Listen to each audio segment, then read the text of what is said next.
That'll be cool. Little visual interest there. Yeah, I got a little LED lamp thing here just in case, so we'll see. It should be all right. All right. Audio test in progress once the stream decides to go. Little visual interest there. Yeah, I got a little LED lamp thing here just in case, so All right, Seth, we'll see. talk now. It should be all right. All right, let me speak words of wisdom, but All barring right. that, let Audio me just test produce in noise progress pollution. once the stream decides to go. Little visual interest there. Yeah, I got a little LED lamp thing here just in case, so All right, Seth, we'll see. talk now. It should be all right. All right, let me speak words of wisdom, but All barring right. that, let Audio me just test produce in noise progress. pollution. Have you guys seen the Once the Facebook stream video decides of that to band that took advantage of that delay on Facebook Live? Nope. Oh, it's pretty amazing. I need to see if I can find it. But they did a song, so the lead singer comes out and just sings like the backup, right? And so it's like 2 words, wait 30 seconds, 2 more words, wait 30 seconds, 2 more words. Then the drummer comes out and then hits like 1 beat, right? And then that gets overlaid. So they use the Facebook lag as a looper. And so then the keyboard player comes out and plays something. And then, so there's a video behind them and they're moving around. Like guitarist comes out and stands on the left side, then and plays the rhythm, then walks over to the right side and plays the lead with himself playing the rhythm. Now they're both on the screen. Then he walks off stage. It loops again with the 2 guitarists playing, and then like a mandolin player comes out. It's crazy cool. That's pretty neat. Man. It takes like 9 minutes for the whole song to develop, but it's well worth it once it does. And so at the end there, it's the full band. You've got like 3 guitars and multiple keyboard parts and multiple vocal parts, lead and backups and all of that. And then like the last couple of measures of the song, they cut the live feed and you hear just the vocalist and like he started. It's very artistic. Neat.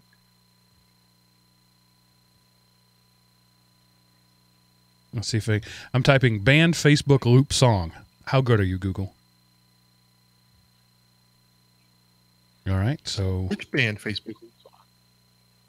it got me to an article about band uses delay from Facebook Live. So it didn't give me the video up front, but it took me to it. So we're only 1 level deep. All right. But you didn't say video of, so. So Mashable, come on, here we go.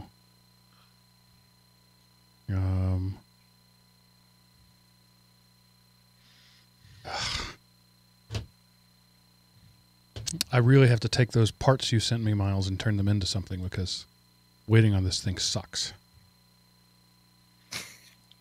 Yeah, hopefully that'll work. The band is I'm called positive it's some sort of cooling thing. The Academic, and the song is called Bear Claws. So Bear Claws Facebook loop. And then if I click on the video tab, once I'm waiting. There it is, perfect.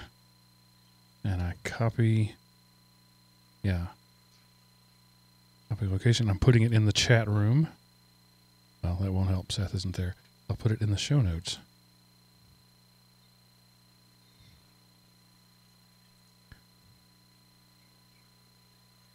It's just above the topic line there.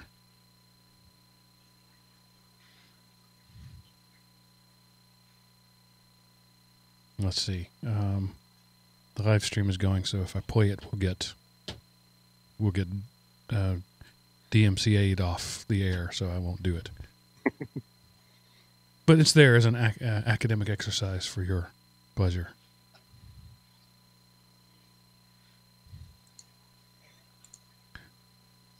Okay. The live stream is streaming. Oh, dear. Okay, I that's had to kind put of a ready. hat on because I've been wearing a hat all day and you don't want to see this hair without it. That's how I know it's time for a haircut. When I'm worrying about what my hair looks like, it's time to cut my hair. Okay, I got no mini rants because I just didn't pull them up. Preemptive power cycle. Please be. Ugh, and my machine just crashed. Oh. Pause 30 seconds for reboot. Ugh, and apparently my camera just hates the fact that I have a hat on. It's screwing with the contrast even more than normal.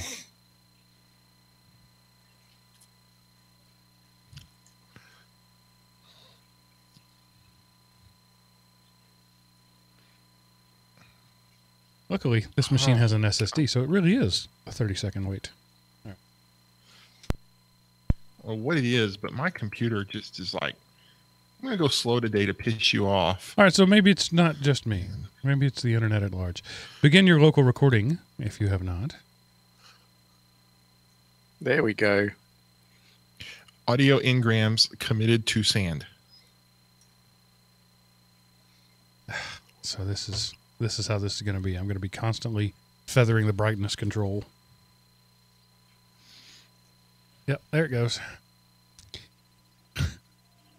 Bring it back down, and then it goes too dark, and then I bring it back up, and then it's too light. Yep, there it goes. All right, stay. So turn your hat around where the bill's in the back. Turn the hat around. And you look almost Jewish. So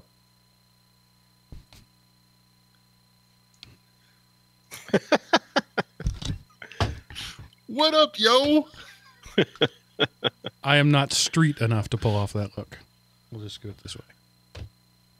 Actually, I had a story to tell about the hat, but I'll just hold it up like this when it comes story time. Okay.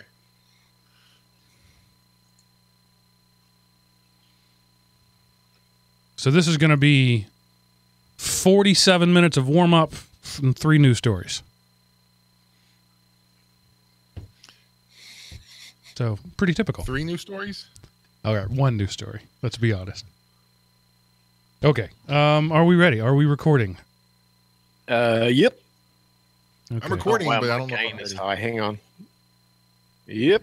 Yeah, there we go. Check 1, 2. Yeah, thank you for reminding me to check that on myself.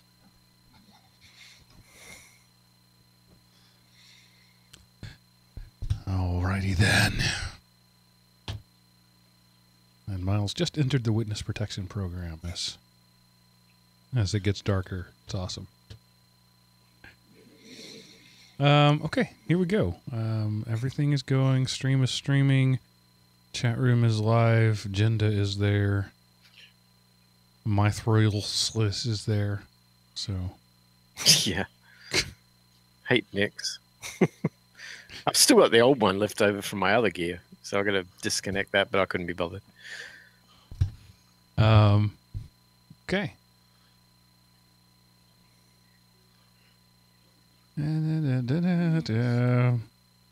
Okay, beginning recording now.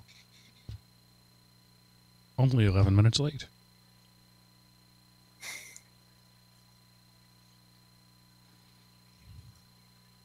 Hello, everyone, and welcome to the GeekRant, episode 307, Social Justice Warrior in Training. Recorded October 22nd, 2017, and brought to you by Element Opie Productions, elementopie.com. Welcome back, ladies and gentlemen, to Drive Time Radio for Geeks. I am your host, Mark, sometimes known as the Sultan of the Soapbox Cockerel, and joining me this week, as always, are your 2 stalwart co-hosts, Seth, the Gooey Kid Anderson, and Miles, the Osteogeneer Wakeham. Hello, gentlemen. Howdy. Oh, that was short, Seth. You caught me off guard, man. Hey, don't crash the car. We're here, geeks. Yeah, and not only was it short, but it was vaguely autistic because he was looking away from the camera. It's like refusing to make eye contact. I'm trying to multitask here and come up with my Seth's link while the opening of the show because I spent too long amassing news stories. Oh, silly rabbit. News stories are for other shows. Well, I just got back from a whirlwind trip to the beach. which if you live in San Diego is not a big deal. If you live in North Georgia, it's an 11-hour round trip. But my oldest daughter, earlier in the week, she turned 15, and for her birthday present, she wanted to take a family trip to the beach. And maybe not the closest, but one of the closest beaches to us is called St. Simon Islands. There's a chain of very small islands, like 6 miles across type islands. And they're only islands in the fact that they're not directly connected to land. There's marshland between them. So you could get to them with a flat-bottom boat, but because you have to go across a bridge, technically they're islands. But anyway, in the South Georgia coast, we went to St. Simon's Island, spent a day at the beach, spent a day in the shops. We got there. It's the same day. So kids got out of school. We hightailed it out, got there just in time to go to bed because it's about a 5.5-hour drive. And then Saturday did the touristy, beachy stuff. And then this morning did a little bit more touristy stuff and then drove back. And we start recording at 7:30 p.m. Local time. I usually get up here about 7 to start setting up, but we rolled in at like 6:40. So I am completely unprepared, but I am tan, except for where I was wearing a hat. And I've got what is that, farmer tan, I guess. But anyway, had a good time. So I say all that to say I'm not prepared, and that's why.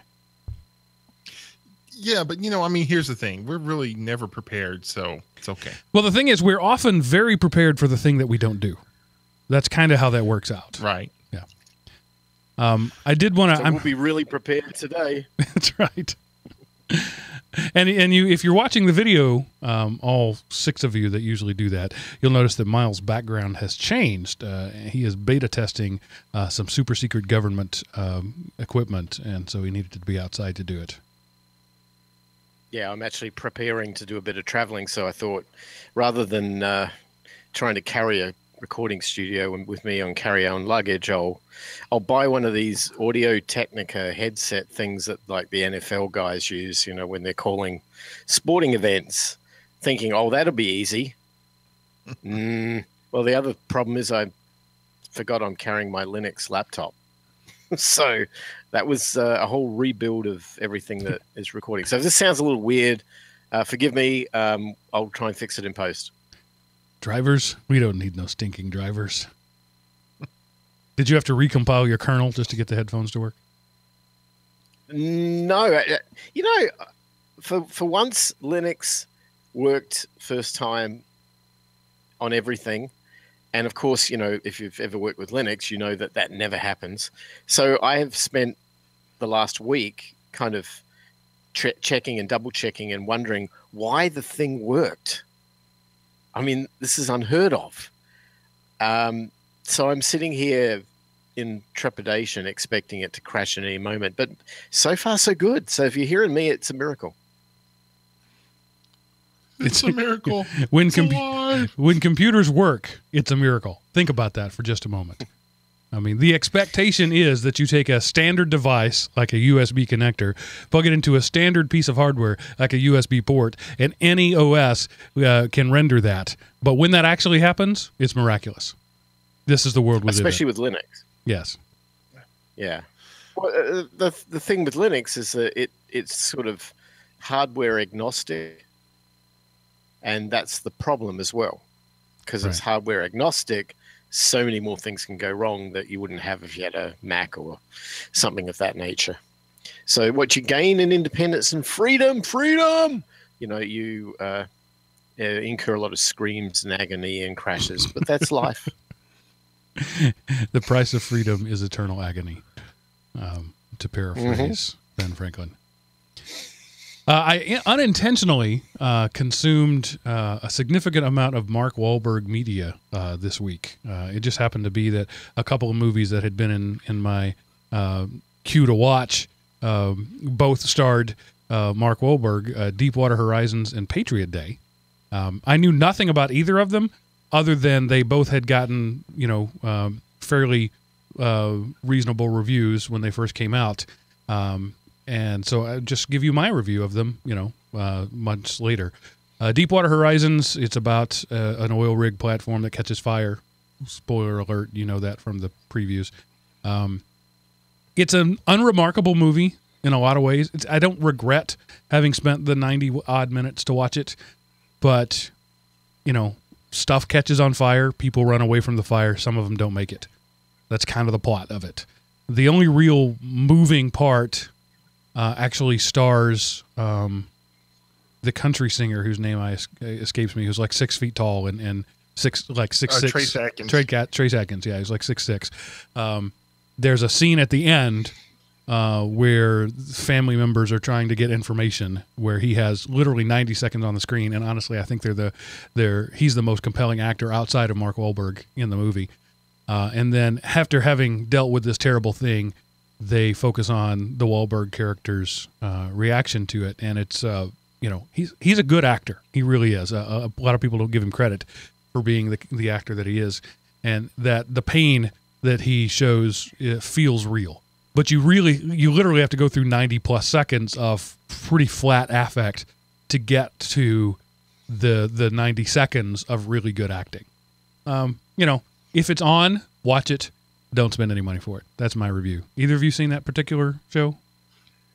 I've seen it, and I mean, not a great movie, but I enjoyed it. I mean, enjoyed the wrong. I don't know how to really classify movies, because I mean, I like you.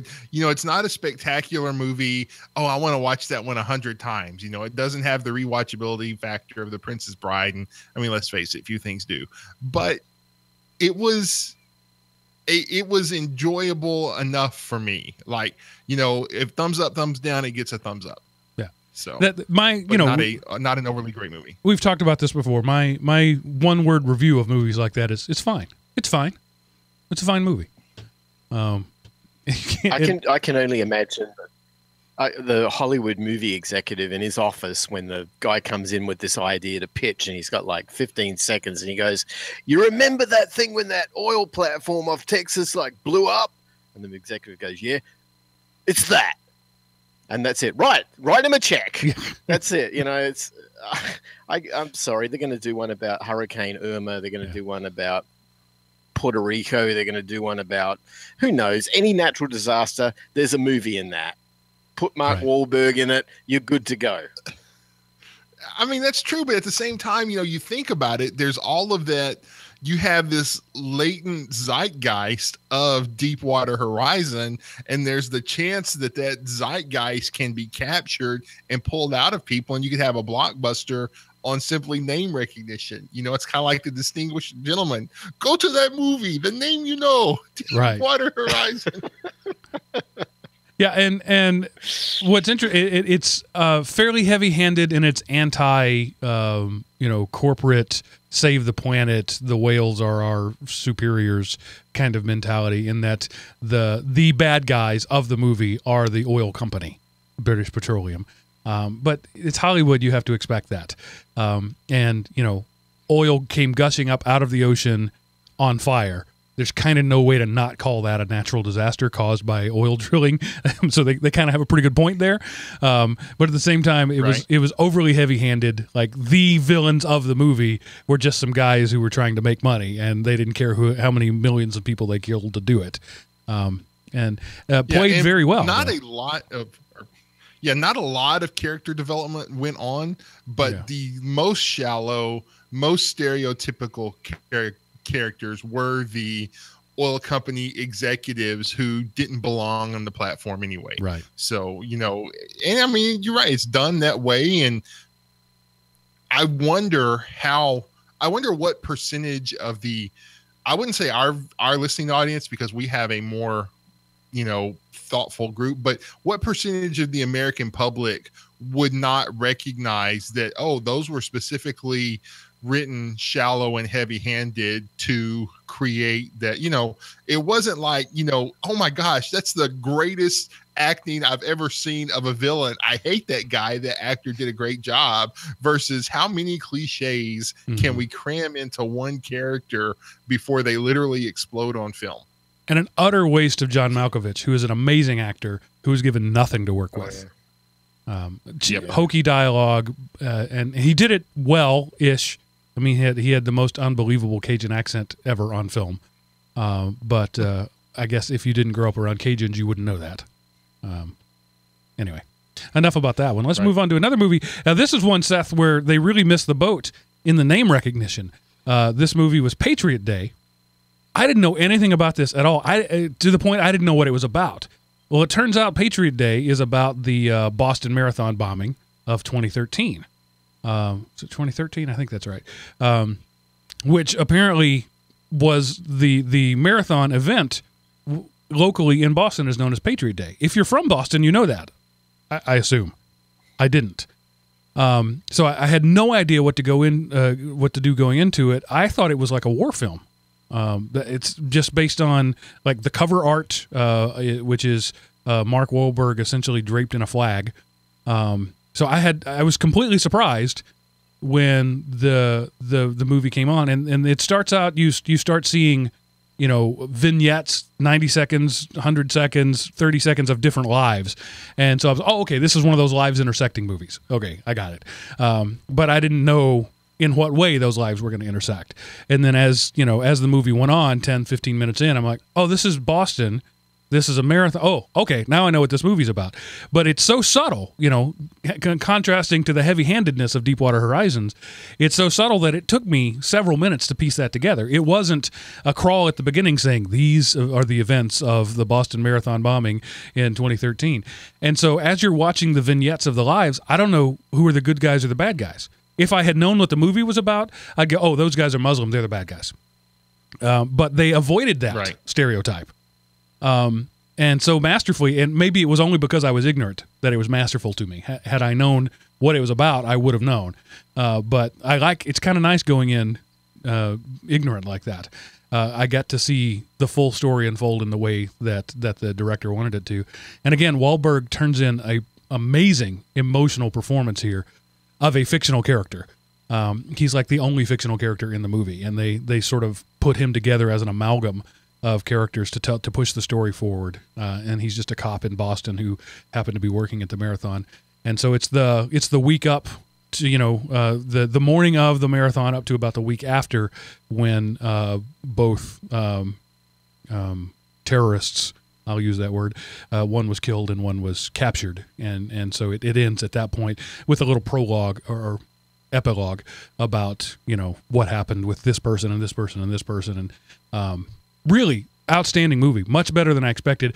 But I don't know if it was really good because I was ignorant going in. So that's sort of a litmus test I can't pass. But seriously, if Deepwater Horizons was fine, this one ranks a really good, in my opinion.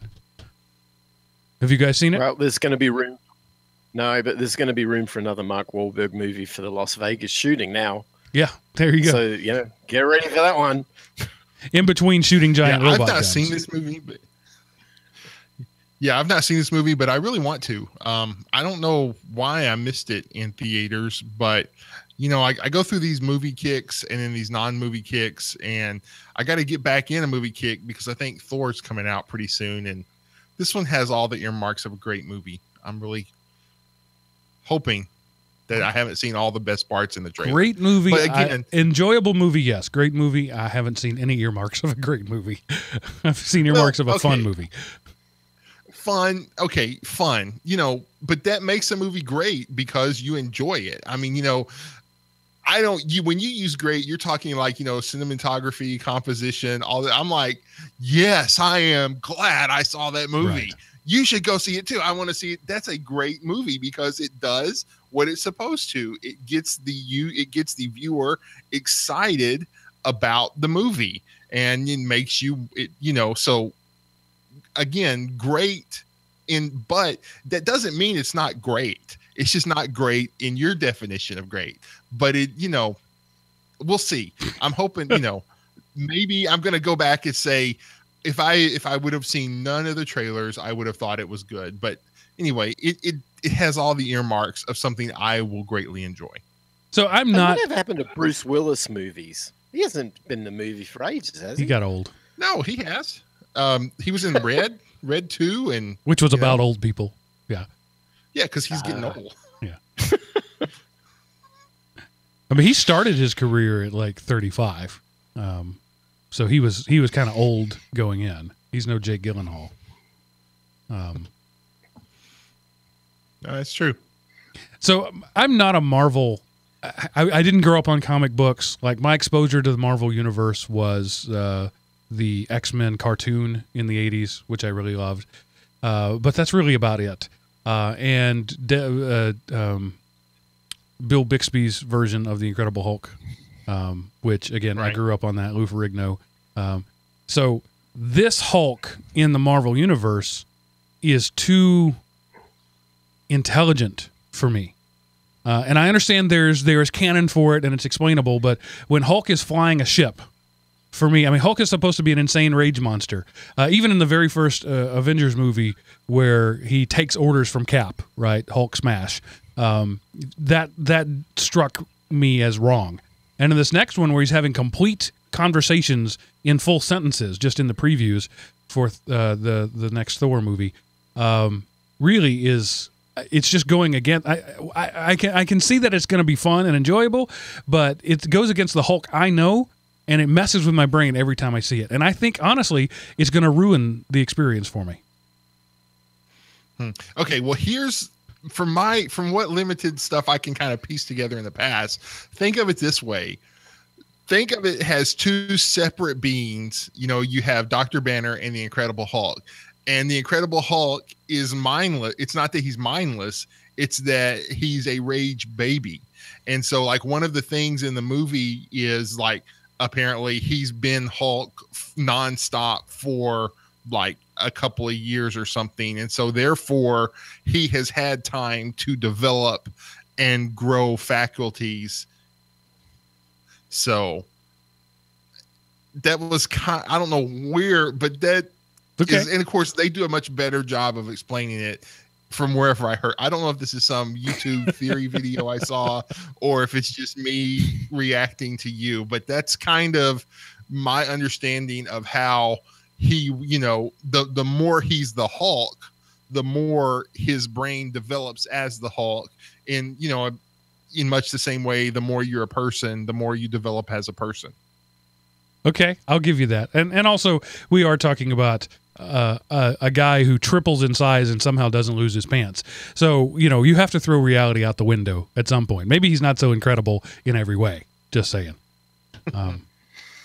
Could be. Stretchy pants. Which in I'm blanking on the guy's name. The first Marvel movie with Superman. David, what's that actor's name? Anyway, Ed Norton. Ed Norton.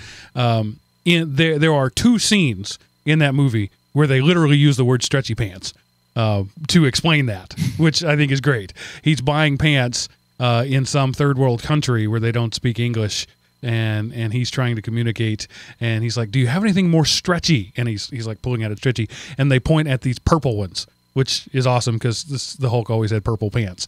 But other than that nod to it in like 2004, there hasn't been any mention of the fact that Hulk doesn't lose his pants.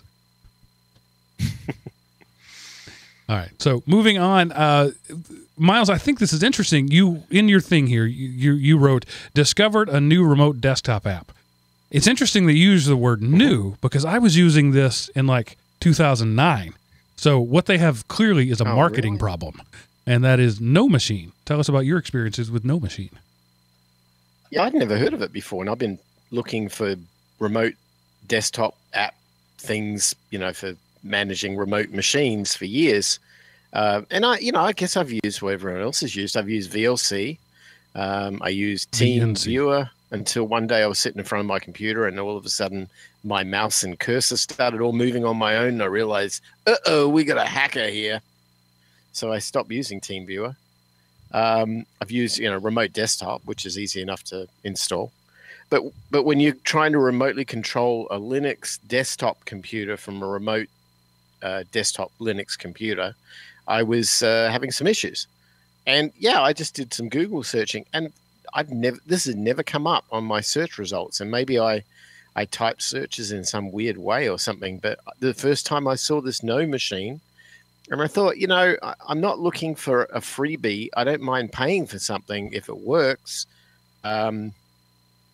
Anyway, I spent 2 or 3 hours trying to get VNC installed and the firewall set up and SSH into it and all this stuff. And eventually, yeah, it kind of worked, but I've got this multi-monitor set up and it's just a nightmare. I installed this No Machine, hit the mark first time. I mean, it was brilliant. It just installed the deb files in Ubuntu and bang, there it was. It just worked. And again, okay, so here's another Linux experience that just worked.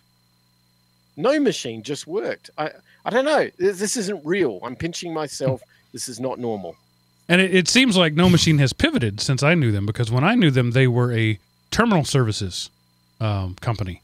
So you would have a very low-powered terminal. Even they sold No Machine clients. You could buy their hardware that would talk back to a Linux terminal thing. So apparently they've pivoted, abandoned that, and now they're just remote access, which is probably, I mean, it's probably the better market, because let's face it, terminal services have always been a hard sell. And now that you can buy a fully functional computer for less than the cost of most of the hardware that people were selling, there really is no market for it anymore. Yeah, I mean, it's all platforms. It's Linux, Windows, Mac, I guess Android. I don't remember. I seem to think I saw a tablet or two showing up there. Maybe iOS. But it looks good, and it worked first time, and I haven't tried it for an hour or so, but I don't think that would be a problem. I'm going to know in a week or so if this thing as it appears, but so far so good, and it's free. They're not charging any consumer anything to use it. They make their money apparently from enterprise desktop multi-site sales. Right, which what I'm looking at right now is that terminal service thing. So you set up a terminal server, the No Machine server, and the No Machine enterprise desktop. So they've opened the floodgates to try to get employees talking to employers. It's smart. It has worked in the past. That's their gateway technology. Indeed. Trying to get you in and hook you. I mean, how many companies right now are buying iPhones for their for the employees, because the employees didn't want a BlackBerry or a secure phone? That is a case where the customer or the customer essentially drove the enterprise. It doesn't happen often, but that doesn't stop other people from trying to follow that same route. Well, it looks good. The installation was really simple. I mean, it's literally just a just run setup thing and done. It's UDP, I believe, and it's over port 4000. So it's probably going to need a little firewall tweak. Maybe not. I don't know. But I'm doing it behind a VPN, so it's not a big deal. Most firewalls will allow UDP out, without question. So if you're syncing through their site, then it shouldn't be an issue. But if you're trying to go peer-to-peer, you probably will need to. And again, I don't want to spend a lot of time on it, but we can't just ignore it. Bitcoin is still a thing. And now that it's getting super expensive, people are more interested in mining it. And so new hardware is being developed. Yeah, this is really interesting. Seth, this will probably have interest to you.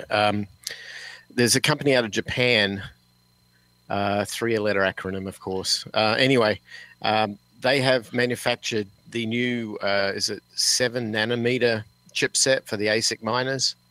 And the reason why this is really significant.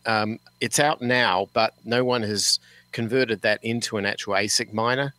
But what's driving this is that I found out this week that Samsung and Intel and IBM as well have all bought these chips to build miners. So the goal is that by Q1 2018, the first set of miners will be on the market that utilize this new technology. So what this all means, it all sounds all technical, but what it means is for the same amount of power consumption that you're currently getting, you're literally going to be able to double your mining output.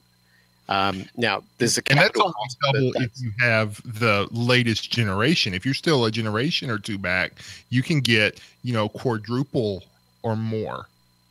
Right. So like my old one would be much more than I would get quadruple the power. And the fact that 7 nanometer means something is it's really small, so it can go in a form factor the size of a Raspberry Pi.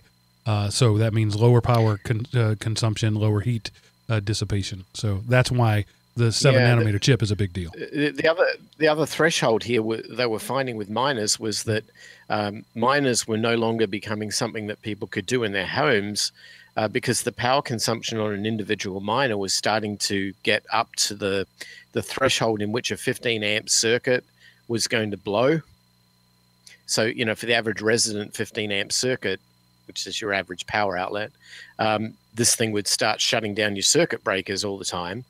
And they needed to go, if you wanted to boost output, but you couldn't afford to do it unless you had industrial level power supplies and all your wiring rechanged to support it, this is how you do it. So this is huge. I don't know what, and then of course with the rising Bitcoin price, this means not only can you get the double or quadruple output, but now you're going to get it at this $50,000 or $6,000 Bitcoin price. Wow, this is a lot of money to be made here.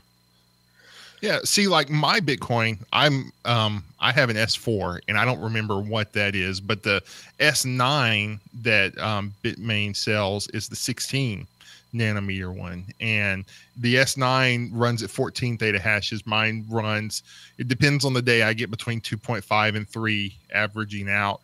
So I am making roughly $90 a month mining Bitcoin, and I was making roughly $90 a month when Bitcoin was at like 1,000. So as my miner becomes less and less efficient, or can produce less and less results at the hash rate, the price has gone up and up. So typically, and I haven't thought about what this would look like at higher hash rates, but at my hash rate, my miner is pretty much keeping pace with the price in Bitcoin. So I'm still making 90, and it's costing me between 40 and 50 to run. And, the only reason I do this is because this is when we built our house, every bedroom was on its own circuit, and there's nothing else in this circuit in the bedroom on our 20 amp circuit than this Bitcoin miner. So that I wouldn't try to run this with anything else. Occasionally I turn the light on when I need to go in there because it's a storage room. And, but I'm not going to I wouldn't try to run an air conditioner or a TV or, anything else like that. And so, yeah, as mining goes up, you're not, well, if Bitcoin doubles, I'll double the amount of money. No, you won't, because the hash rate will double and you'll still be making the same. So that's something you don't think about. You just think when you see dollar signs, I'm going to buy a miner for every room in my house. Well, okay. But, just, there's some other things to think about. Well, the one other important factor that this works on is that this is not Bitmain. These ASIC cool chips, right? And so we're now spreading the burden away and avoiding that 51%, Bitcoin miner takeover thing. Bitmain, I think I last checked on blockchain, was about 17% of mining. So this is going to dilute their position, and I'm hopeful that this might bring the power back to the people and further decentralize mining. Hope so. Power to the people, man. Oh, yeah. All right, so now this is a discussion I want to have. It could take 30 minutes. It could take 30 seconds. Maybe you'll both say, Mark, you're wrong, shut up, and that will be that. We'll see. Seth, who is my not only my friend in real life, but my friend on Facebook, where it really counts, saw that I posted last night after a day of being at the beach. We went down to the hotel sort of lobby patio area, and they have a fire pit there, and we were sitting around the fire pit, and we were having a good time. And there were not a large number of us, but there was not just my family there also, and so we were gathered around the fire pit. And then another person came in, and after a few minutes decided to fumigate us all with cigarette smoke. And at that point, we all had to leave. I and 3 of my daughters all have asthma. It's just not a battle worth fighting over something. So we didn't make her feel bad. We didn't say anything about it. We just left. All right, time to leave. So I've said her. That's all I'm going to give you is the gender. And I posted, on Facebook, it was almost the perfect end to a night until a smoker decided to ruin things for everyone. And Seth chastised me for being a, quote, social justice warrior in training. And so that got me, I've been in the car for 6 hours almost today. I had plenty of time to think about that comment. And it occurred to me that might be an interesting discussion here on this show. So Seth, tell me why you felt that I was being a social justice warrior, or at least on a micro scale by posting that. Was it the passive aggressive nature of because I'll give you a hint that it was a little passive aggressive the way I wrote it. I'll cop to that. Yeah, and that's the thing, social justice warriors, they don't really confront the issue. They post about it on Facebook thinking they've done something. So you didn't go up to this person and say, "Hey, I have a problem with that." You've created yourself, in your force field of invulnerability known as Facebook friends that everybody has. Oh, look at me. I'm so great. Those smokers are evil. They shouldn't, how dare they disrupt my life and interfere with my beliefs? And I mean, I understand asthma and all of that. And, and of course me, I just like, hey, well, here's a nice snarky comment to, see what happens. But it got me thinking, it's like, is that social? Because I think that it's one of the most disgusting things ever, the smell of cigarette smoke. I hate it, and I choose to leave when it's around.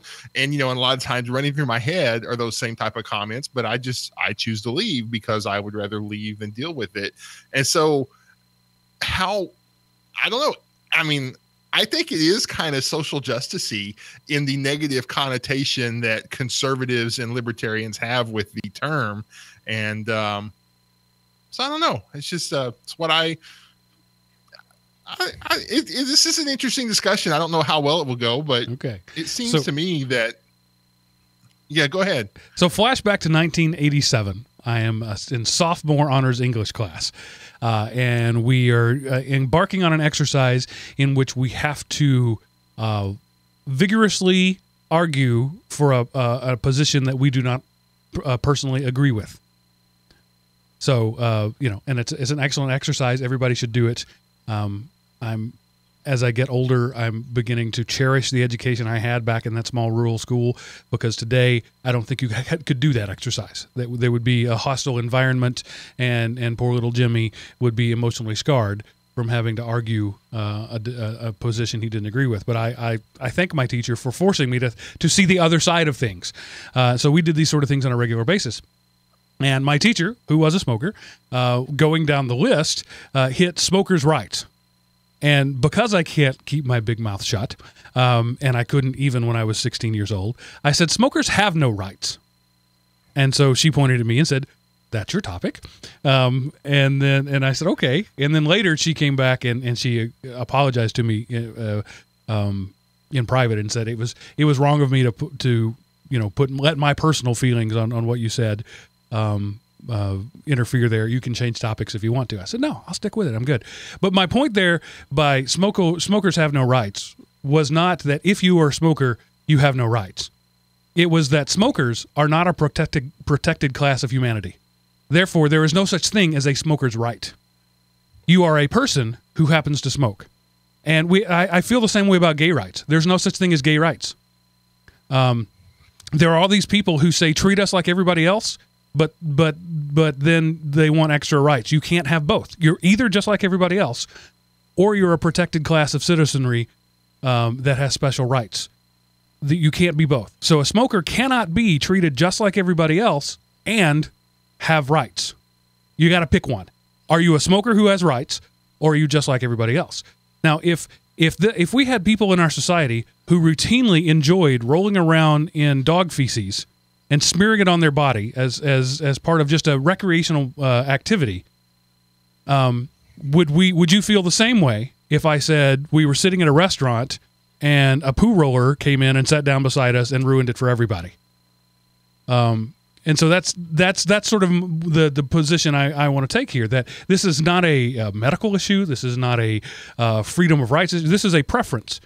This person's preference directly affected everybody around them, as smoking does. There is no way to smoke and not affect those around you. It cannot be done.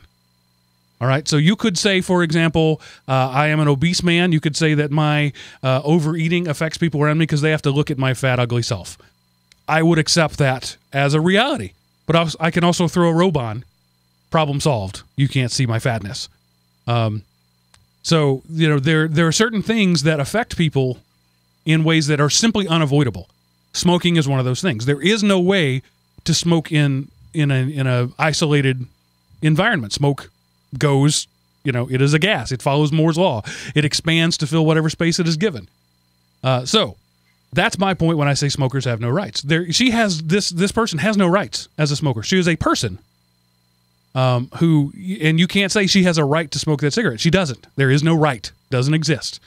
There's only social custom. And, this is a thing that we haven't worked out as a society. What is the social custom for smoking? 50 years ago, everybody smoked everywhere all the time, and it was fine. Social custom is changing, and I believe that smokers are still stuck in the past.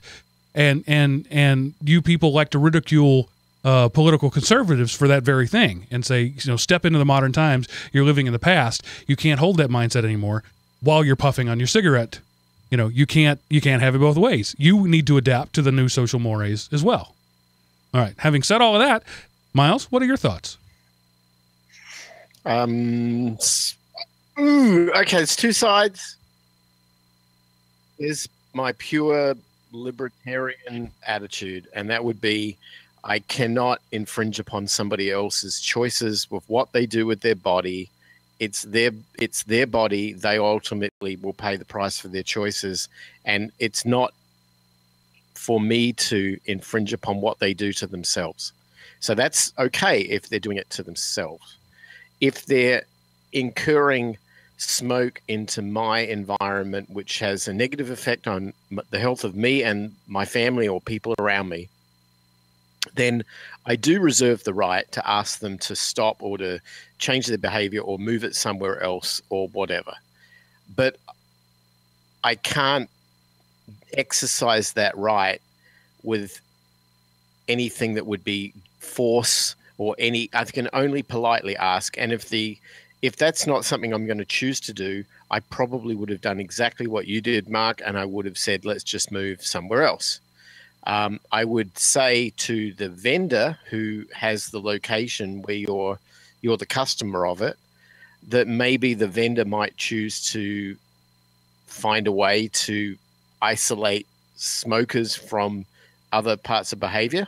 I noticed when we were in Germany going through the various airports there's still quite a lot of smoking in Europe. I mean, if you ever go to Paris, it's like mega smoking and it's very, very hard to take. But in Germany, what they've done is they've got these smoker stations all throughout the airports, and they're these clear plastic, they look like the TARDIS. They're bigger, but these clear plastic areas, and people go in there and they just smoke. And when you're walking by from terminal to terminal and you see them in the areas just smoking, it kind of looks funny. Like it looks like a sort of a pen at a zoo.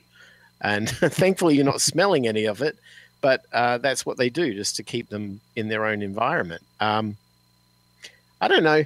There's a point of I don't want to infringe upon other people's rights to do with what they want. I think that we've done a lot of that in the world of like drugs, marijuana, for example, and it doesn't work because we end up paying the price as a society to try to police that, in which we probably have no real right to police.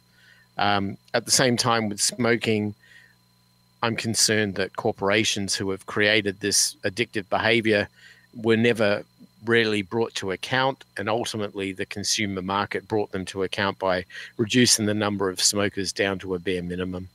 So I don't know, I think this is working its way out naturally. I've seen states like California and Arizona go through a transition where you could smoke in restaurants and now you can't smoke in restaurants. And when that day happened, my life in restaurants got much better. But that's just me. I'm just one person. I wouldn't want somebody to come and infringe upon my rights of whatever I'm doing, whether it's the car I drive or the time I get up in the morning or how many cups of coffee a day I drink. That's none of their business. So I can understand the smoker's position. I just ask that the smokers do it in an area where it doesn't infringe upon my rights. All right, Seth. Okay, Before you respond, hold on. I'm gonna preload your response just a little bit and say, would you have respected my activities more so, and would I have been less social justice warrior-y if I had done as Miles said and actively expressed my concerns to that person, or is it better, or would it have been better to say nothing to no one, or do those two balance the scales, and it's the fact that I chose a middle path that was the problem? Okay, well, what elicited my social justice warrior training comment was the snarky nature I perceived your comment to be. So what I was going to say was very much along what you just said, Mark, going to the establishment owner saying, hey, could you make this a no smoking, or have you thought about providing a no smoking area? You know, smoking's not something I like. I don't know if I'll be coming back here. And then you haven't made it a social justice thing. You've made it a more of a justice thing. So you have entered the marketplace with your ideals and put feet on them, and not just set back from social media and, you know, launch barrages at people whose activities you disagree with, be they, you know, political, philosophical, religious, or actual physical activities. So the social justice aspect was, after it was done, you disparage this person. Now, again, you didn't like take a picture and say, you know, Susie Smith of 123rd Main Street, Atlanta, Georgia, how dare you, you know, fill my lungs with your putrid tar and nicotine, you know? So, I mean, it wasn't that bad, but at the same token, there was just this, I'm shooting this comment out. Look how great I am. Look how bad they are. Okay. I feel better. I can go on with life. You know, I've pumped up my self-worth for the day. I've let those evil people have it. And again, evil, I've let those different people than me have it, is more how we define evil these days. And so versus actually saying, hey, you know, I'm asthmatic. Is there any way you could not smoke around us? Or, you know, and again, that gets ugly because I have a right. I understand it's not worth. So I'm not saying your actions should be different. What elicited the comment from me was the snarky, haughty nature of the added. And again, I'm not even saying it was there. It was just, that was the way it hit me. And that's how I wanted to respond in kind. So you could argue I was being just as social justice-y in my comment to you as you were in your comment about the smoker. So then it kind of got me thinking as well. So here's what I propose then. A good way to resolve this would be to have a different fire pit, a separate fire pit, but one that is equal to the other one. One might say a separate but equal fire pit in a different place that smokers could use, and therefore there would be the smokers fire pit, and then the non-smokers, which is of course an always equals but separate, always separate but equal fire pit, so that both groups of humanity would be able to enjoy the amenities and would not have to interact with each other. What do you think? Would that work? You know, that to me, that would solve all of society's problems if we built however many. Of course, these days you would need like 500 separate but equal areas to classify everyone. But no, wouldn't that be awesome? And of course, I mean, we're both being facetious, but you know, and here's the thing: smoking wasn't against the rules. So you know, and like non-smoking has become such a way of life. In most of America, you know, you can't smoke if you go to restaurants. You can't smoke in most public places, that you just assume when you go somewhere, it's non-smoking and fewer people smoke. But, you know, it's just like, there's certain places I don't want to go because while the building itself might be smoke free, you know, it's surrounded by a fog of nicotine and tar that I don't have a hazmat suit to walk through because all the smokers congregate outside right around the door. And why must they all be within 3 feet of the door? I don't understand what the herding instinct there is. Why can't they move off out downwind? Yeah, or you know, it's like, okay, we're not going to stand right in front of the door. We're going to stand upwind of the door, and you know, and here's what we're going to do: we're going to take the biggest inhale that we can, put our cigarette out, walk in, and exhale because oh Lord, that just infuriates me. So I don't know. Go ahead. Let me throw something here. Obviously, there's another issue paralleling to this, and that is the fact that in the moment when you saw this person, when this person did what they did, which you felt infringed upon your enjoyability of the moment, right? Or your health or whatever, it was just an annoyance, it was a pain. You didn't engage that person. You didn't attempt to correct the behavior because, and I like I said, I would have done the same thing. I don't feel it's my right to protect that, to change their behavior. Their behavior is their business, and it's up to them what they do. It's up to me to control how I react to it. That's all I can control. So you did what you could do.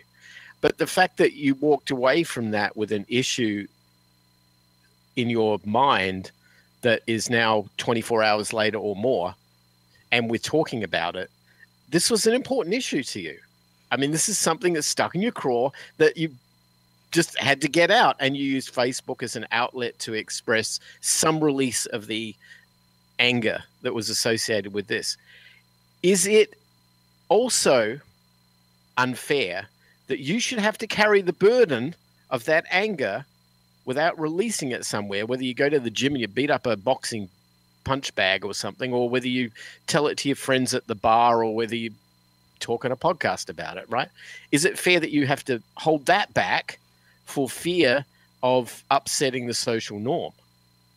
Well, that's interesting. So you feel that are you alluding to the fact that we live in a society where whining is not okay?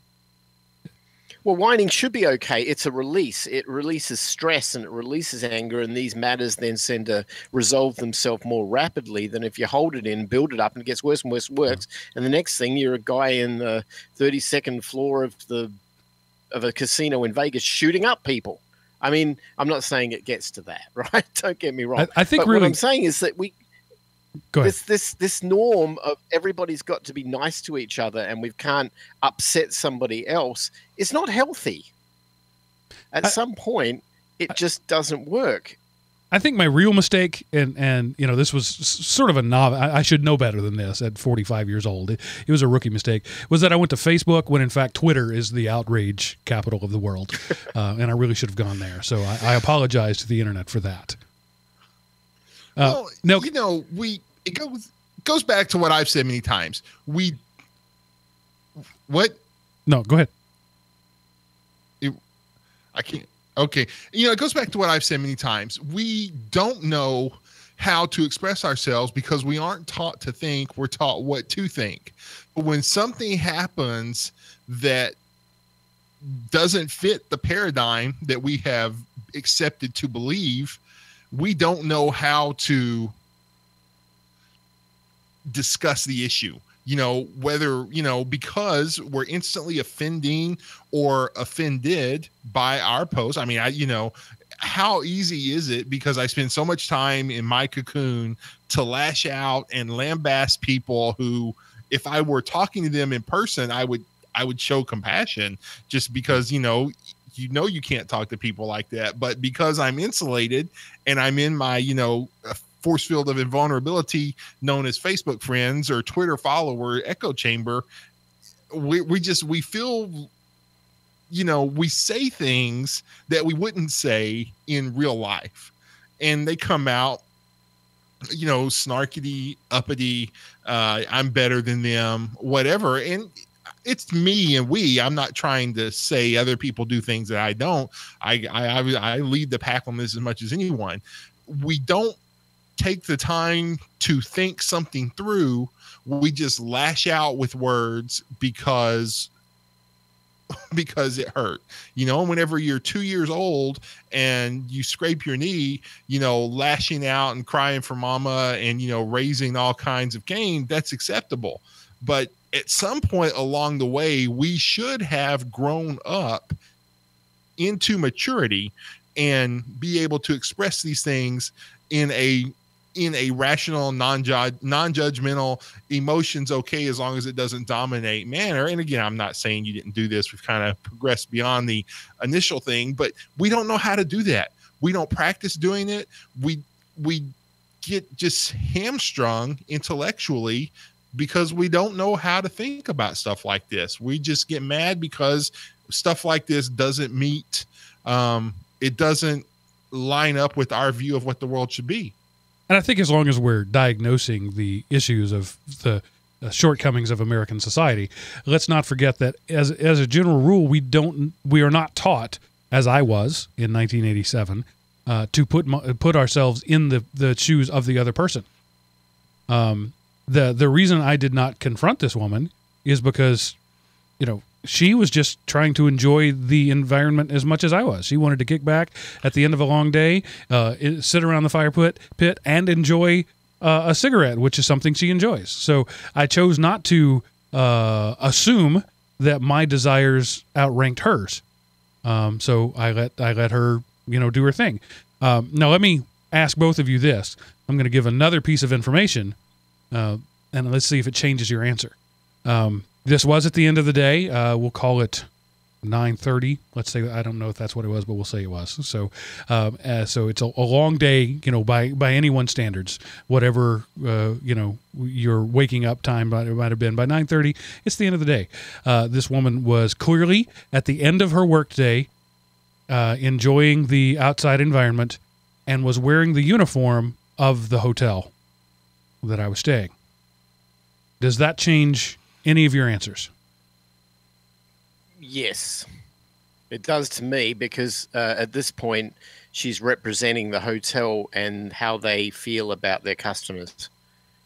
Because by doing what she did, she's sending an overt message that says, I, as a representative of this establishment, care not for how comfortable you are and for how good you feel about being here, because I'm going to do what's right for me, because I have a right, because I'm on my break or whatever it might be.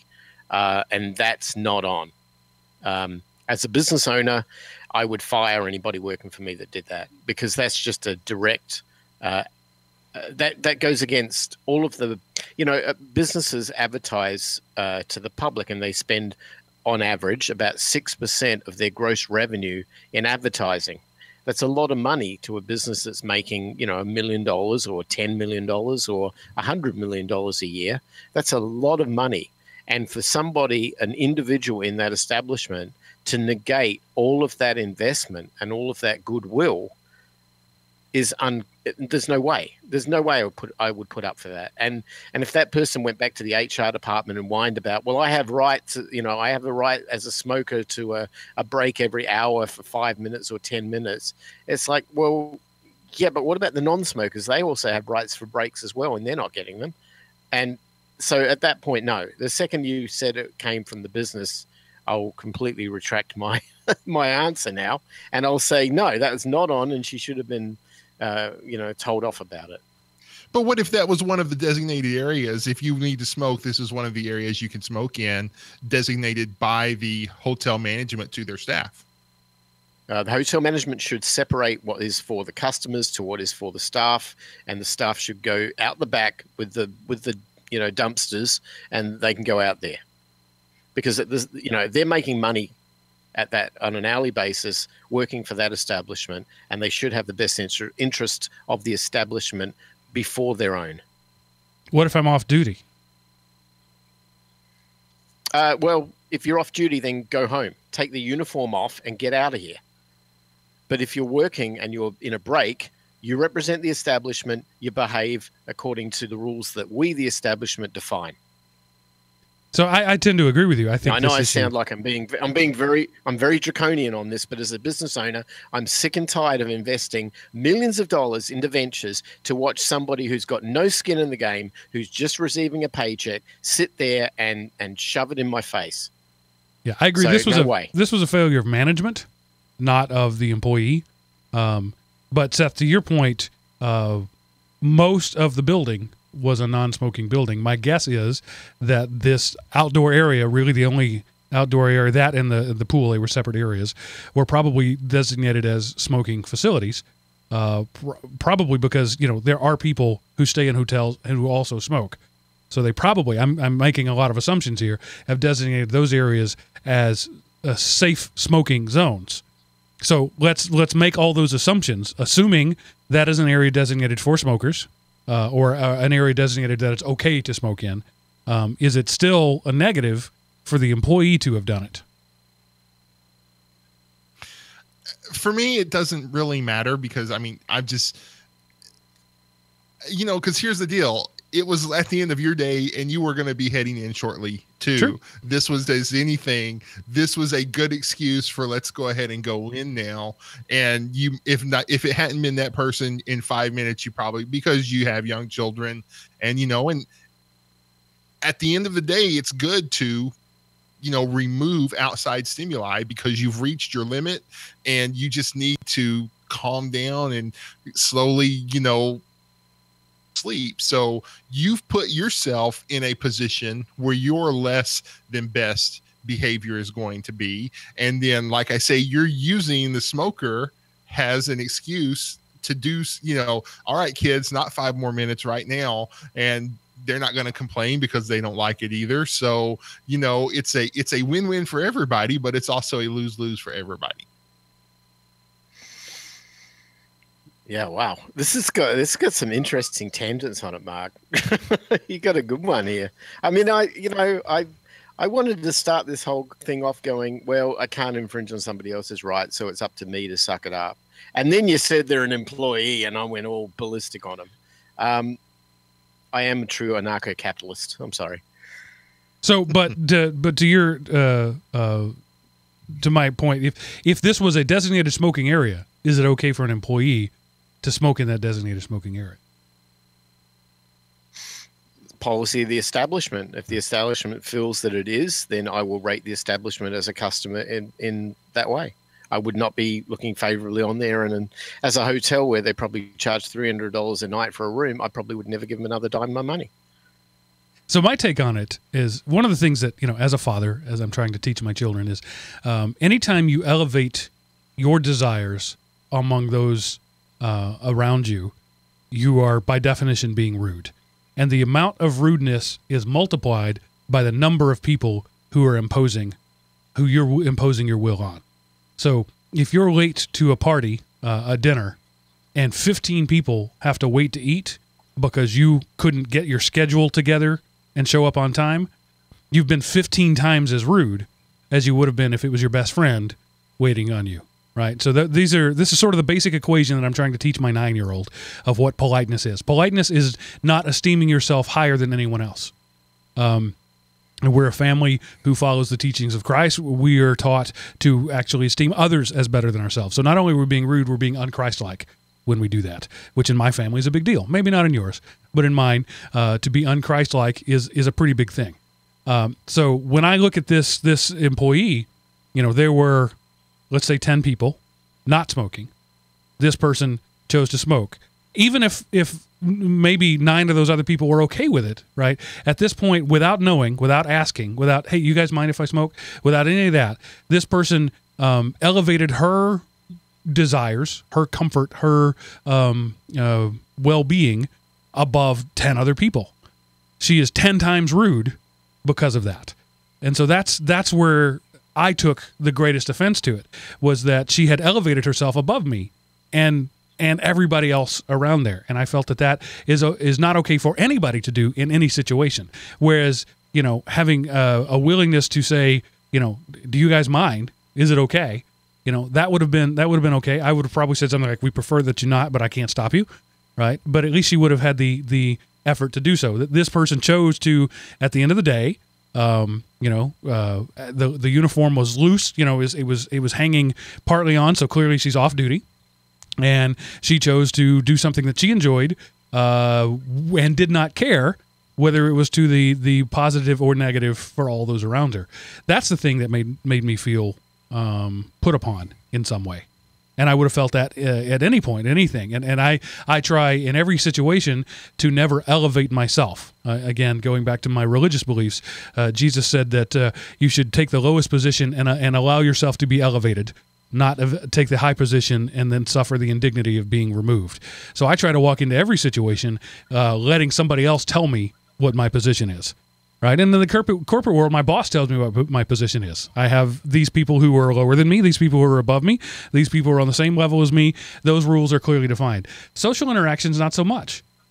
So I think that maybe is the nuance that we've all been talking around, that we've been complaining about, we've been, decrying the whole time, is that these lessons aren't being taught, and everybody assumes, just sort of across the board, that they are the most important person in any room. Well, okay, I'll give you another example of that. You're driving down in the car, you're the only person in the car, you're the driver. Somebody cuts you off, or somebody doesn't indicate and, causes you some stress. Who among us do not yell out some profanity within the car that nobody else can hear, or in their head imagine, are you so-and-so, you fill in the dots, right? And at some point, this happening over and over and over again, and living in an area where this does tend to happen quite a lot here, at what point do you not blow up? And then it starts to spill over into the more physical interactions that you have with other people, or the more social interactions where you're carrying around the weight of all of this frustration. I don't know. I think we have to have outlets for this sort of thing.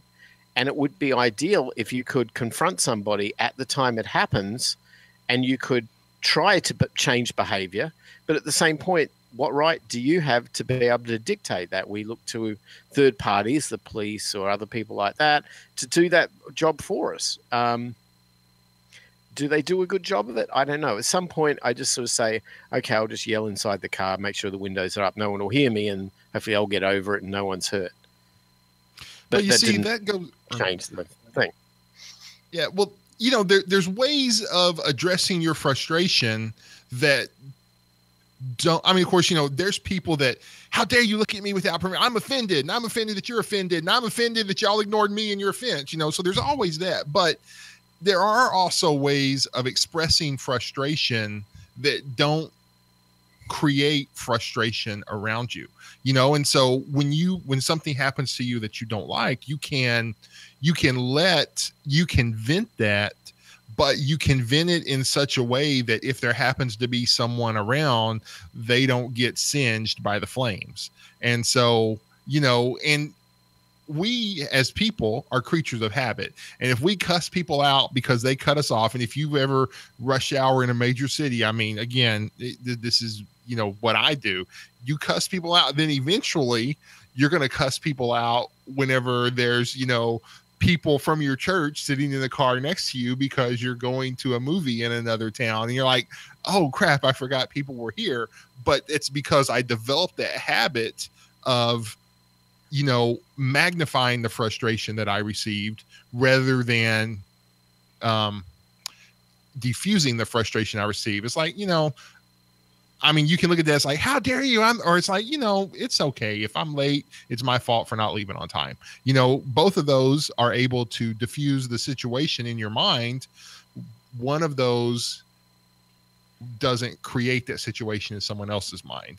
And so the problem is we're so used to, in our bubble of invulnerability, I just love that concept. Our bubble of invulnerability, we feel free to just, blow hot air rather than, I'm not going to post on here, if I had been this, well, somebody was smoking, it was time to go. It was time to end the day anyway. We were able to get some sleep. No, I'm going to be snarky, and I'm going to make the other person who's never going to know look lower than, toe jam. So again, it's what's there. It's what's in you that comes out of you, and what you let come out of you becomes what you let come out of you all the time. And then the next thing you know, that's just what comes out of you by default. So interesting conversation. I don't know. What do you think, Mark? Your turn to talk. Well, I think it's interesting that that you went to the roadway, Miles, because I can't speak for other countries. I've never driven in another country. I can't, but in America, we are a competitive culture, and we're a car culture. Ergo, every human who puts a car on the road is immediately in a race, and pole position is important. And it's important that you get there first, even if you're not going to the same place. You have to get there first. It's a race. And so the American highway system consists of millions of people putting themselves before everyone else.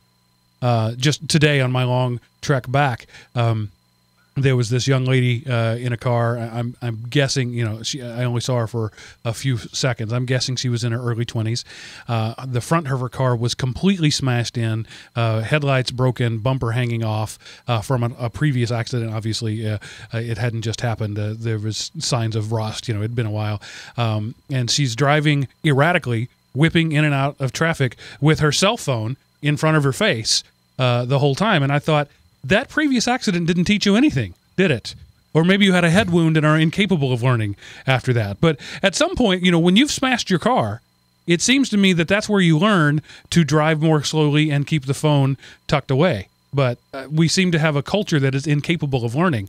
And the highway is where we manifest that, right? So you guys have both alluded to road rage incidents. That's where you get so fed up because you see an hour, you know, I spend 10 hours on average a week in heavy traffic. So at some point, I either have to be zen about it or I have to, you know, release that frustration in some way, because it does happen. There's 100,000 people on the way to work, all of whom are more important than I do. And so I tend to be very passive aggressive about it. I talk to these people, and my children hear me say it, and I'll say things like, it must be important. It must be nice to be that important. To be so important that you feel you can do that, that must be a nice feeling.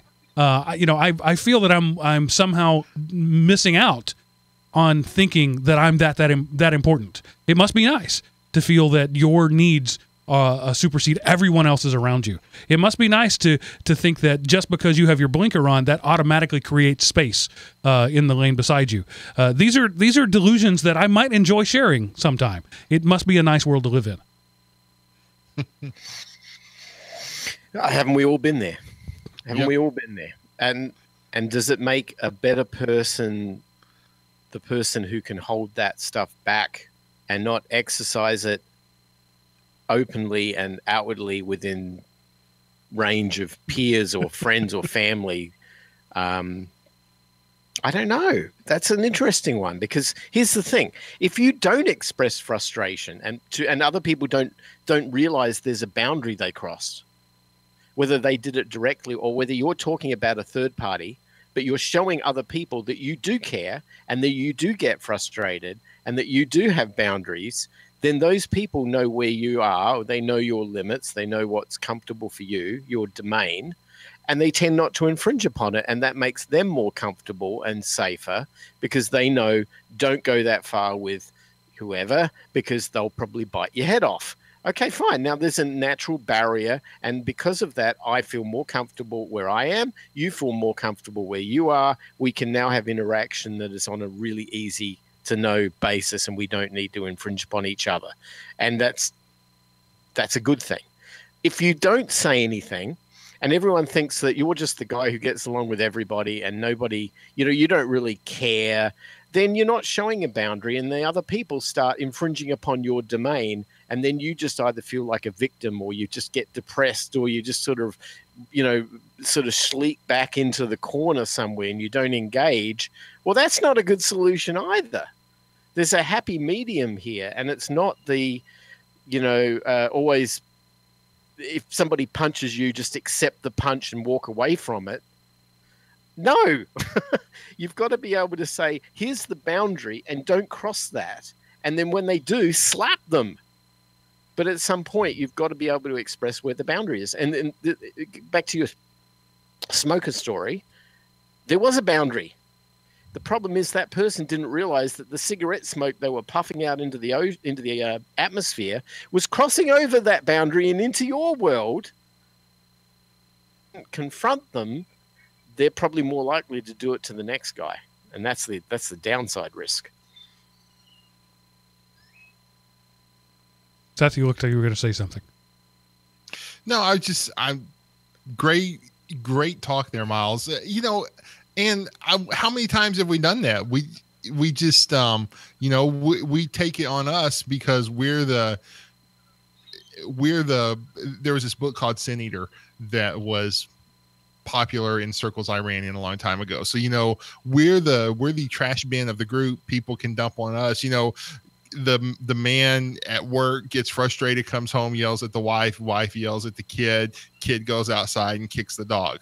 So, it's, somebody's got to be the dog of the group. But at what point do we, by not saying, hey, quit trying to run over me, we set that person, because now we've told that person who we didn't confront when what they did affected us, hey, what you're doing is okay. I don't have a problem with it. So later when somebody does finally confront, I've been doing this here for 2 years and you're the first person that ever said anything. Why don't you shut up? Because none of these other people are like you. And everybody's thinking, finally somebody said something, but look at that person. They're not going to change. Well, we've taught them not to change. You can't let somebody do something every day for, a year, a decade, or whatever, and then one day say, hey, what you're doing is not okay.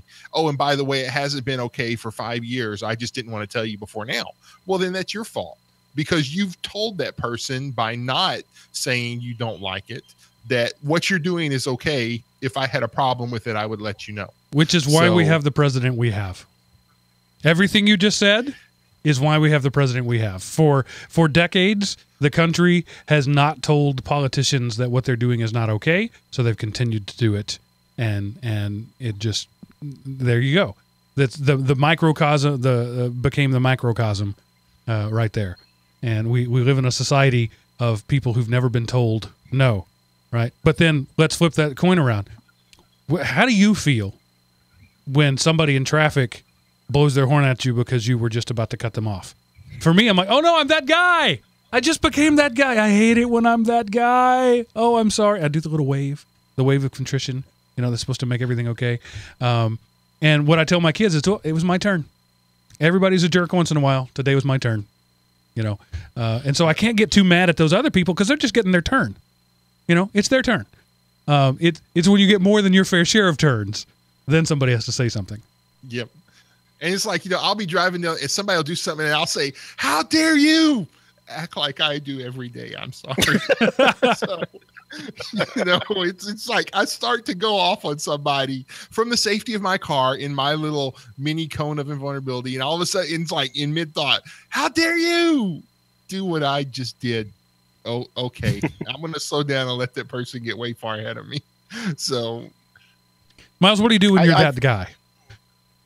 I'm very apologetic, and that's a cultural thing. I think Australians inherited the English gene on that one. We're very much about not trying to infringe upon other people and to make everybody feel better than we are, and that's just in our nature. It's not healthy. At some point, too much of that becomes really painful. And then what I do is I go to the gym and I work out for an hour, and I just walk out with a sweat poured over me. And hopefully by then I feel less stressed and I can get back to normal again. But I'll tell you what, if I didn't have physical exertion, like gym workouts to get rid of that stress, oh my gosh, my wife would have left me years ago. I mean, seriously, I can be a real tyrant. But thankfully I know at what point I need to de-stress, and I know how to do it. So thankfully it doesn't involve alcohol and drugs. The words of the great philosopher Rodney King, can't we all just get along? How did that work out for you, Rodney? Yeah. Jinda in the chat room is pointing out that, society is changing in different ways. He says that as his work, his health insurance is actively trying to reduce the number of people that smoke. And yeah, I definitely, I work for a hospital system. And so every place is a no smoking facility. Every piece of property they own. We work in a building, however, that we don't own. We lease floors of it. And so the building has no smoking and smoking designated zones. And for some reason, the smoking zones are always right next to the front door. I don't know understand why that is, but I think it is. You do have to realize that the world is changing, and so like Jinda pointed out that there's going to be regulatory changes. We're already seeing that. Miles, you started off saying that in California you pretty much can't smoke anywhere. In Europe, you have to go into the cone of silence to smoke. So there's regulatory changes there. There's financial. You were ready to fire somebody. for smoking, right? So there's repercussions like that. But then also the conversation that we've been having about the society being unwilling to shout down the loudmouth, right? So that there are consequences to that. And this, that's the nature of a society. They're always evolving. The rules are always changing, and you're always part of the system. Everything you do affects everybody else, and that's kind of why I wanted to have this discussion. Was I knew that it was going to go into much more, or at least I hoped that it would go into much more directions. It could have just been, no, Mark, you're wrong, shut up. Okay, now let's look at the news. But I had hoped we could draw out some nuanced conversation, because this is a microcosm of what every culture in every, we've been talking about uniquely American sort of things, because we're all Americans. But we have an international audience. I know what you're saying, that in other parts of the world, smoking is much more prevalent, and in this country it was some years ago. But the key thing here to pay attention to is not that it's not about smoking. It's not about anything. It's about society. It's about culture, and it's about understanding your place in it. And I would like to challenge this audience. How beneficial could we be? How much could we change the world for the better if we decided, that the 5,000 or so people who regularly listen to this show decided that we would make a concerted effort to make sure that we esteemed those around us as more than ourselves, and that we made an effort to never elevate ourselves inappropriately among those around us. That's the kind of thing that could be world changing if 5,000 people did it, and then another 5,000 paid attention, and then another 5,000 followed suit. We could start multiple meaningful change across the world right now. I mean, we are the world. We are. I'm sorry, I lapsed into that sort of thing there, but we really could right here from this podcast right here. We could change the world if we all just started paying a little more attention. And I really think that's all it comes down to. The smoker didn't pay attention, or didn't care. But I'm going to give her the benefit of the doubt. Empathy is a two-way street. Just as much as you have empathy for somebody else, you expect it in return. And we use in the United States, the term is respect. And what people don't realize is respect is a two-way street. You have to earn it by giving it. And when you don't you try and get a free ride and think, I deserve it, but I don't have to give it. Well, you don't deserve it. And your rights of respect should be taken away from you at that point. At some point, if we start giving respect to others, and we're a little more accommodating, and we're a little more willing to embrace people who might think differently, or whatever, into the world, but we expect it back, that's fine. But if we don't get it back, there's no reason why we can't call somebody on that. As long as you're willing. Look, confrontation is not something that us nerds typically do that much. We don't. It's easier for us to slither back to the keyboard and just type than it is to actually engage in positive human conversation sometimes. I know for me, when I was a kid, I was the shortest kid in my school year for most of my, at least up through elementary school. And I was always the kid that the bigger ones could use as a way to prove their prowess. They could come to me and go, well, we're going to try and beat up on him. So at a very, very young age, I think I was like 4, I learned how to punch people. And it was not really all that good with him. Oh, Miles got sent home from kindergarten again because he punched somebody. Well, no, I was in pure self-defense mode, but my immediate reaction was get anywhere near me and whack. And this happened all the way through until I think the last time I remember doing that, I was about 13 years old. And I managed to get through all of school as the smallest kid, the shortest kid, all the way through, unscathed, because anytime there was a threat, I would immediately attack. And today, I tend to incorporate that in my daily life now. I can get through all moments where there is duality of respect and empathy in both ways, and I can live with that without a problem. But the second that changes, I go into my 8-year-old self again.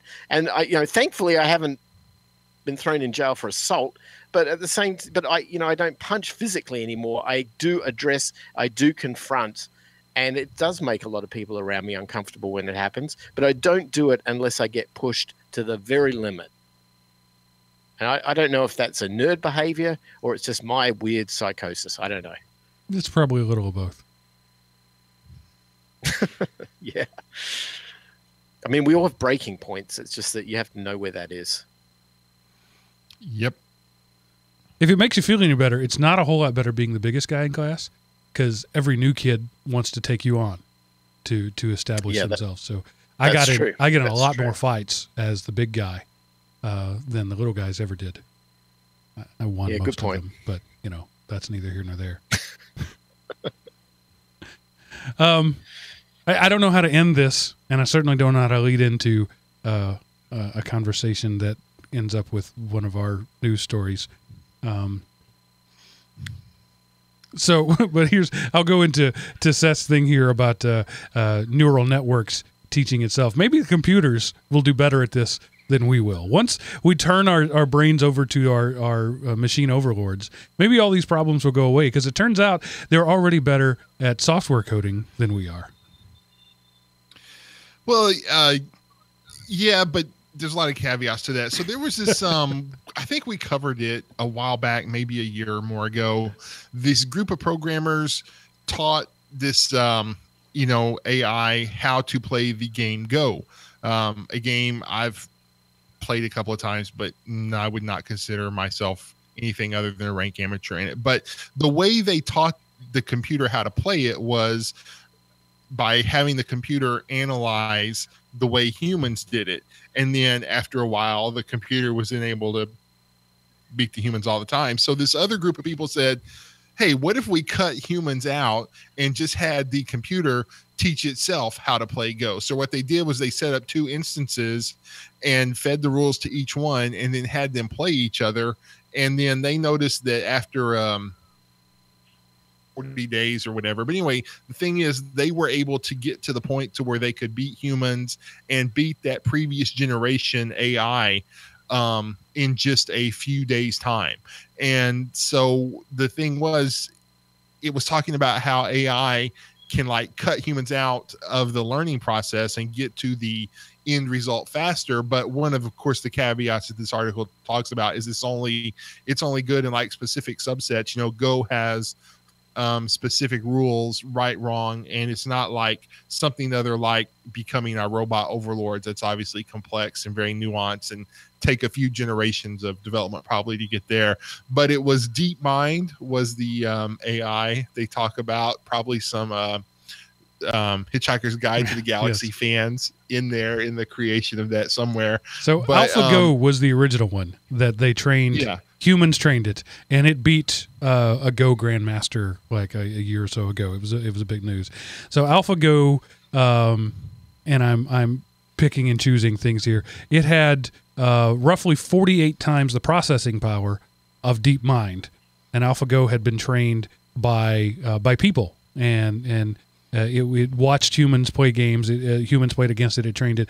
The DeepMind had taught itself for 3 days, and when they put the two things together, 48 times more processing power, it beat the new one beat the old one by 100 games to 0.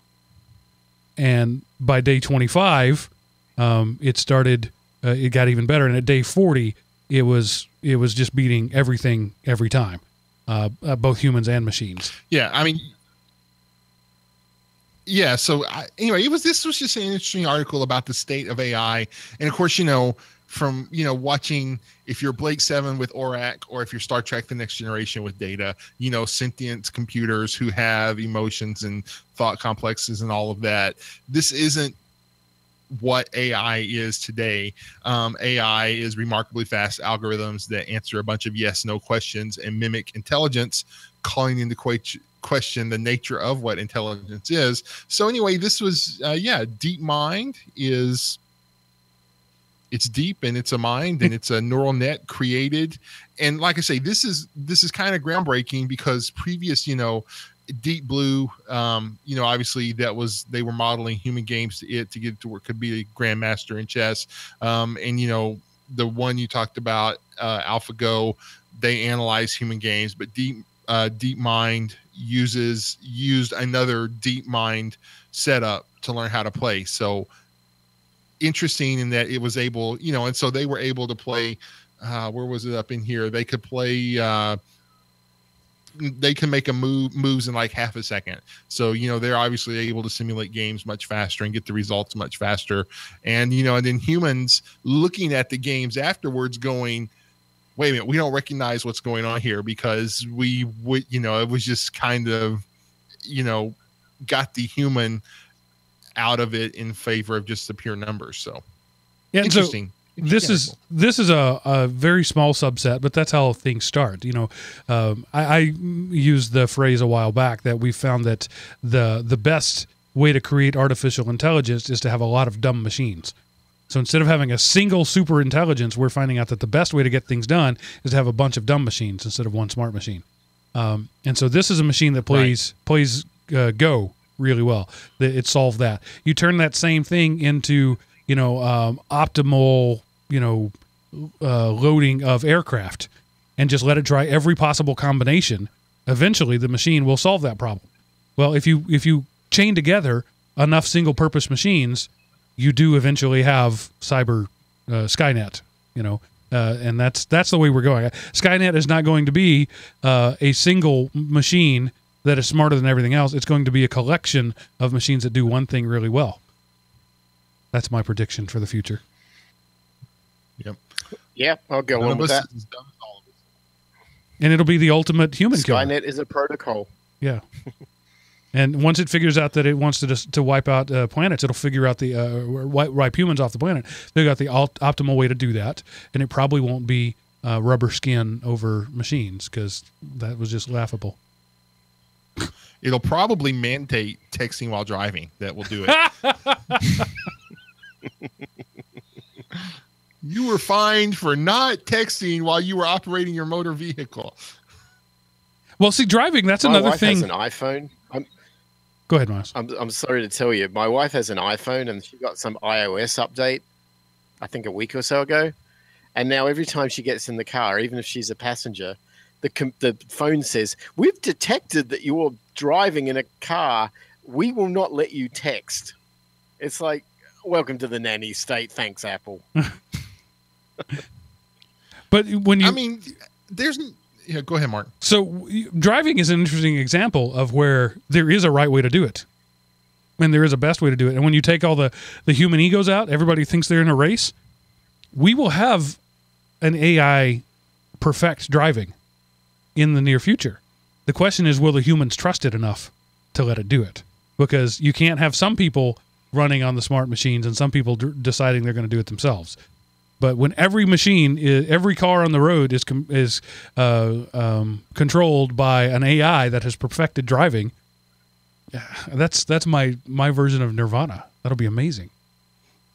Road rage on robots.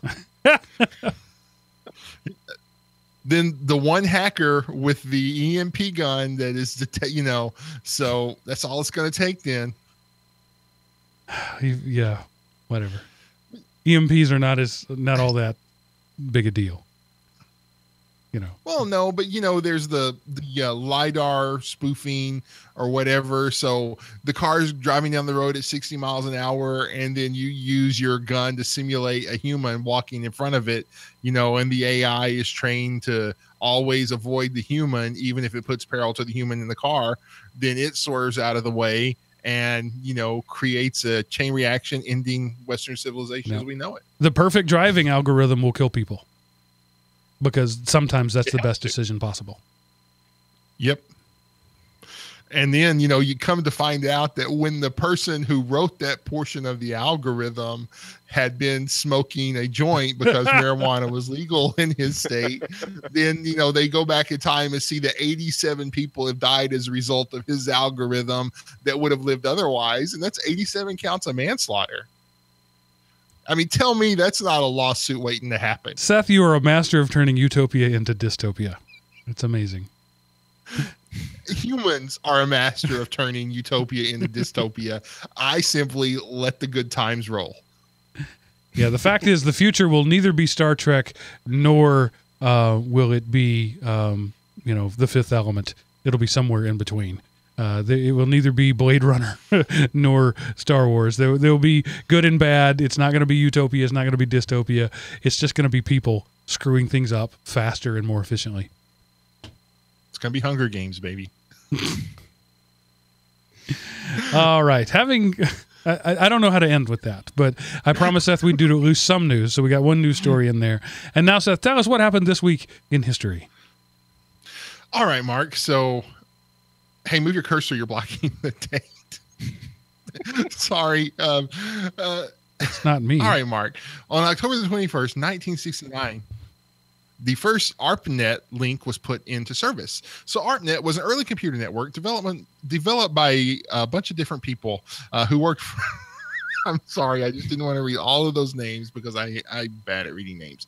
And other researchers for the U.S. Department of Defense Advanced Research Projects Agency, known as DARPA. It connected a computer at UCLA with a computer at the Stanford Research Institute. So that happened this week in history. And now, Mark, back to you. It's where it all began. It's where Skynet began. 2 machines. It was actually 4 machines. It was 2 machines and then 2 interpreter called IMPs. Forget what IMPs. It was IMP. Forget what it stood for. But it took 2 machines to speak the interpreted language between the 2 other machines. But yeah, 1969. We walked on the moon. We built the internet, and then we pretty much gave up and started making smartphone apps. So this is the part of the show where I tell you how you can tell me what you think. Interface message protocol processor. Thank you. Interface message processor. IMP. Awesome. Thank you, Seth, the ever quick Googler. Go to elementop.com. Click the contact us button at the top of the page and tell us what you think. Are we all a bunch of whiners? Are we... Well, I guess that was a given. Tell us something other than that. What is your thoughts on, anything we've talked about? Smoking, smokers' rights, gay rights, the rights of humanity in general? Should we all be stripped of nothing and let the machines take over? Is meekness a weakness? What do you think? There are lots of things we've talked about in this show, and you can click the Contact Us button at the top of the page, fill out the form there, and let us know what you think. Or you can send an email to geekrant@elementop.com or dial 559-IAM-OP and leave us a Google voice message. Let us know what you think. I'm interested to hear what you have to say. And now, Seth, what do you have to lower my productivity, thus making you seem like a better hiring option? Well, before I go there, Mark, I just want to mention I've yet to hear anybody say if people have more rights than snakes or snakes have more rights than people. Still waiting on that feedback, guys. Come on.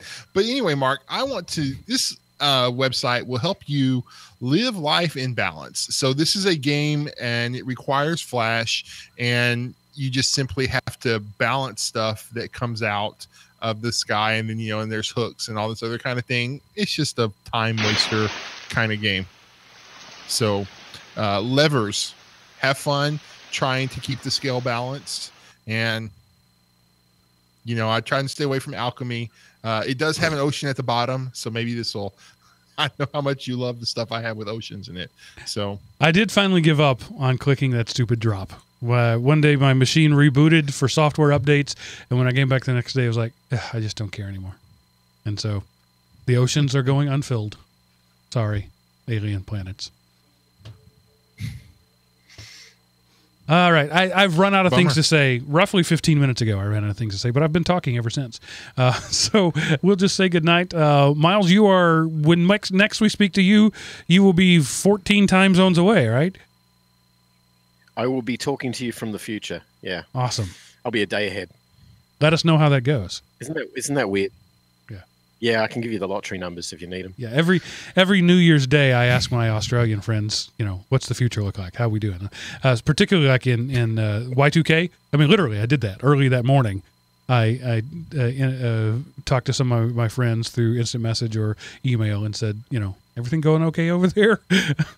The future all right? Can we go into the year 2019? We're doing okay? So you'll just have to let us know. I think 15 is right. 15 hours between Eastern and Central, Eastern U.S. and Central Australia, something like that.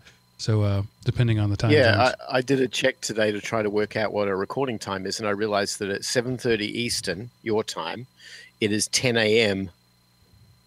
the next day where I'll be. Okay. So it's not a problem for me.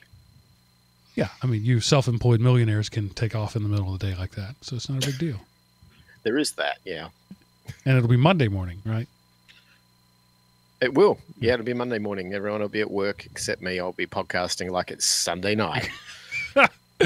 Well, there really couldn't be any more lag than there was tonight, even traveling all around the world. So I think we'll be just fine. So we look forward to talking Well, I'll to tell you you for firsthand how the new national broadband network in Australia works, because we'll be pumping data over to you guys from it. So let's hope that it's alive and kicking. So the government brought to you by the Australian government. Awesome. Yep. It'll probably put us to shame. So that means that we'll be able to say that the government of Australia officially supports our show. Yeah. Sure. Let's go with that. Marketing speak. All right. Thanks, everybody, for listening. I hope it wasn't entirely boring, but whatever. I've got the mic. You don't. Deal with it. If you like what we do, please tell other people about it. If you don't like what we do, keep it to yourself. Don't tell anybody. There have been a couple of people like this year, and I'm not kidding, like 2 people in the year 2018 have left reviews on iTunes for us. Really? That's the best we can do? Really? Come on. Go do something useful. Go to iTunes, leave us a review. I think we've got 65 reviews for the 5 years we've done this show. Most of them are 5-star. Thank you for that. But really, 65 reviews in almost 6 years. I'm ashamed of you. I'm not angry. I'm just disappointed. Isn't that what your dad used to say? So that would seriously be a big help. And of course, throwing money at us is never a bad thing too. Particularly Bitcoin these days, as it's going up. If you have a spare Bitcoin you'd like to give me, I'll take it. I promise. So we'll talk to you later. We'll see you next week and from Australia. But that's it for this episode of the GeekRant. Remember, pay for what you like. Toodaloo. Bye-bye.